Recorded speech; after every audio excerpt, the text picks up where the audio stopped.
Sechas Bava Kamma Daf Samach Zayin continues and concludes the Gemara's discussion of the halachos of shinoi, how someone who stole something can be kained that it actually belongs to him. He still has to pay for it, but it actually belongs to him, and therefore the halachos change. If a shinoi or yush happened, that is, the name changed, there was a shinoi maisa, the actual form of it changed, or the original owner was miyayish. And then we'll go back to our Mishnah and continue the discussion of halachos of kefel and dalad v'hei. So the Gemara at first is concluding the concept of shinoi shem. It said that if something's name changes, that its function is different because it has a new name now, then it should be a shinoi that is a koine and should have different halachos. It should be considered to be a new thing. So Gemara has a kasha on this from a brisa in Hilchos Mikvahs. Halacha of a mikvah is that the water that gets into the mikvah can't pass through a kli. If it passes through a kli, it puzzles it. The mikvah discusses where you had a kli that's attached to the ground. So the Gemara says it depends if the kli was first made as a kli. It first had a hollowed out area that can collect water in it, and then it was attached to the ground, or it was attached to the ground and then it was hollowed out. So the kli is called a tzinor. Tzinor is a tube, like a half tube in which things can pass through, like a trough. So it's made by scratching out a hollowed area in a piece of wood, in a wooden beam. So the Gemara says there's a shinoi shem there. When it's just a raw wooden beam, it's called kitzitzta, and then when it's hollowed out, it's called a tzinor. And the halacha is, bring a brisa that if it was first carved to be a tzinor and then attached to the ground, water that passes through it passes the mikvah.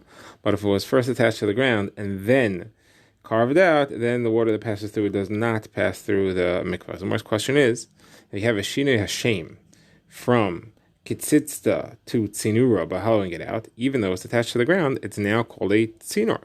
The tzinor is a kli, so water that passes through it should become mpasul by virtue of its passing through this kli, and it's a new thing now. You can't tell me that it's still attached to the ground. So the answer is this is different because hilchos she'iva, the halachos of drawing water for a mikvah are halachos midrabanan, and the rabbanan therefore said that this is okay. And if it's attached to the ground, it's not going to pasul as a kli, even though there's a shinoi hashem to be called a tzinor now. So I'm going to ask if that's true, so then it should be permitted. It shouldn't pasul the mikvah, even if it was hollowed out before it's attached to the ground. And says no, since it was a kli, it got a shame kli. Attaching it to the ground is not going to change that. We'll still have the shame kli on it, and water that passes through it becomes she'uvin. Now, the Gemara goes back to our discussion about yush. Is yush enough to change ownership from the original owner to the thief? If the original owner gives up hope of ever restoring ownership, restoring possession, is that mean that the possession transfers? That was the Machlokes Rabbi and Rav Yosef. Rabbi said yes, and Rav Yosef said no. So I asks from a brisa that talks about a ganef, a gazlan, or an onas. So a ganef is someone who steals by sneaking into the house and sneaking out. The gazlan, it takes it by force, and an onas is a chamsan, that's somebody who pays for it but grabs it and throws the money at you and forces you to sell it. So three types of theft. So the brisa says, if they are makdish their stolen object, the hektish is chal, and if they turn it into truma or meiser, then the truma and meiser is chal as well. So the kasha is that we're clearly seeing that they have the power to be makdish and to turn it into truma. That must be because of yish, must be because the original owner is miyayish. So you see that yish is working here. So it's a kasha on Yosef who says that yish does not change ownership. So the Gemara answers, no, this is shinoi shem. This is not yish, because it was called a tevel before, and by making a truma, you change the name to truma. If it was hektish, then it was first called chulin, and now it's called hektish, and therefore it's shinoi hashem. The name changes, and that's why the kinyan is chal, not because of yish. The Gemara now switches briefly to talk about kinyan shinoi, that if you change it, that it is a kinyan. We're going to have two conflicting versions of this Gemara, literally opposites. According to the first one, Rav Chizda says the name of Rav Yonasan that the source of the halacha that shinoi is koine, that the object belongs to you if a change happens to it, and you don't have to return the object itself, you just have an obligation to pay money. That's from the pasuk that says, V'heshev esagzela asher gazal, you should return the stolen object which you stole. You only have to return it if it's the one you stole. If it changed to be a different form, you don't have to return it itself, you just have to pay the money. So Gemara asks, but that's needed for a different drasha. We have later in the Misachta that the only obligation to pay chaimish, if somebody swears falsely, you only have to pay an extra fifth if it's an object which you stole yourself. If the obligation is inherited from the father that he stole it and he swore falsely, now he died and the son inherits the obligation to return it, he doesn't have to pay the extra fifth. That's because of asher gazal, the thing which you yourself stole, and that's to exclude something which the father stole. So therefore, this drasha is not available to be used to teach me shinoi, that you only have to return the object itself. So Gemara says, no, there's two drashas here, because Veshev Esugzela Asher Gazal, if it only wanted to say that you don't have to return, you don't have to be chaimish on the father's theft, it could have just said Veshev Esugzeloi. You should return your thing that you stole. Your own theft and not the father's. The fact that it says Es Hagzela Asher Gazal, that teaches me a second thing. It has to be yours, and it has to be the thing itself. Now, this is the first version of the Gemara. The second version is the opposite, that if it says the name of Rav Yonasan, that Shinui is not koina. You see that because it says Veshev Esagzela, that you have to return anything that you stole. The theft, any type of theft, even if it changed. The Gemara asks, but it says Asher Gazal, and therefore it's only if it's in the same form. So the Gemara asks, no, that's to teach me the halacha that you don't have to be chaimish on something which the father stole and swore falsely. The Gemara now concludes the sugya with two sources that Yish is not kaina. Just because the owner gives up hope doesn't mean that the thief is kaina. The first is Ula, who brings a pasuk in Malachi where HaKadosh Baruch Hu is criticizing Klal Yisrael for their karbanos. And he says, so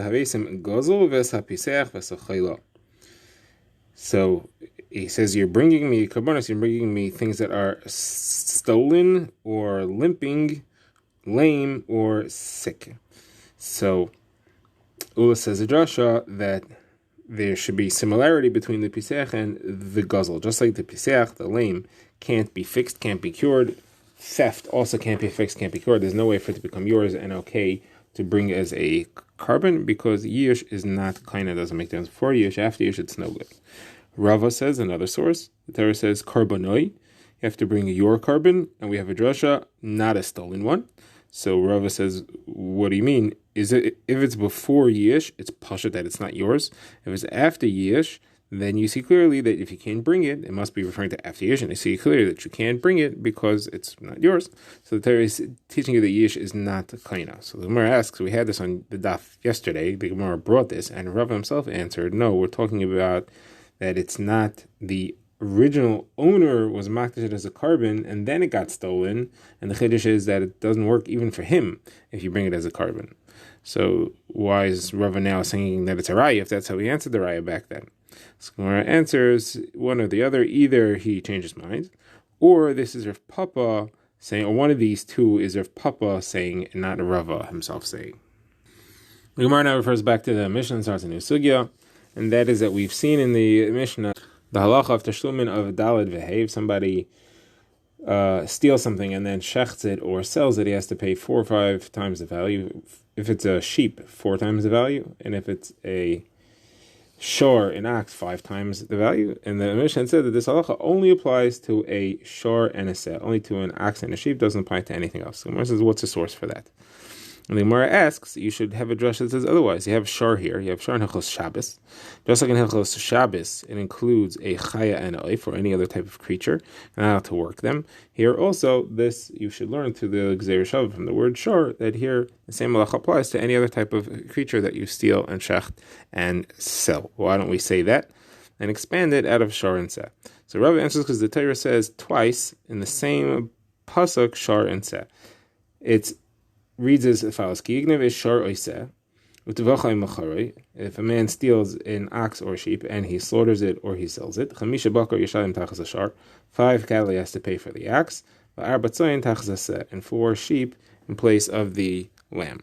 No, the Gemara asks, so the Gemara says that it repeats shor and seh twice, didn't have to say it twice. The repetition is to exclude any other type of creature is not in this halacha. So Gemara asks, which one is extra? If you say the later one is extra, when it talks about how much you need to pay for it, where it says, Chamisha bakar yishalim tachas hasharva arba tzayin tachas haseh, it could have just said, Chamisha bakar yishalim tachtav, arba tzayin tachtav. Could have just said 5 for this and 4 for this. So the Gemara says, but then you would have added them together and say you have to pay 9 for each of them. So Gemara says, no, maybe you'll say no, because it says tachtav twice. Tachtav for this one, and tachtav for that one. And one of the tachtavs would be extra. So it says the Gemara, now I would think that a tachtav is for a drasha. The Gemara brings a brisa that uses it for a drasha. It says the brisa, how do you know that if you have to pay 5 oxen, that you can't just take 5 bedraggled, worn out oxen that are about to die and say, okay, you want 5 oxen, here's 5 oxen, they count as oxen. How do you know that has to be of the same quality as the ox that you stole? So for that, it says tachtav and extra time to teach that it has to be literally in place of those oxen. So therefore, we have said that the shar and seh at the end of the pasuk is not extra. So says the Gemara, the extra ones must be the shar and seh at the beginning of the pasuk. Meaning to say, it could have said ki yignov ish, and a man will steal utvachim mechare, and he'll slaughter and sell. Chamisha bak yishayim tachas hasharva arba tzayin tachas haseh. Then he has to pay 5 times for an ox and 4 times for a sheep. You don't have to specify what it is that he stole or sold in the beginning, because you're specifying it in the end. Someone says, no, if he would have said that, then I would have thought that he has to steal and sell both of them.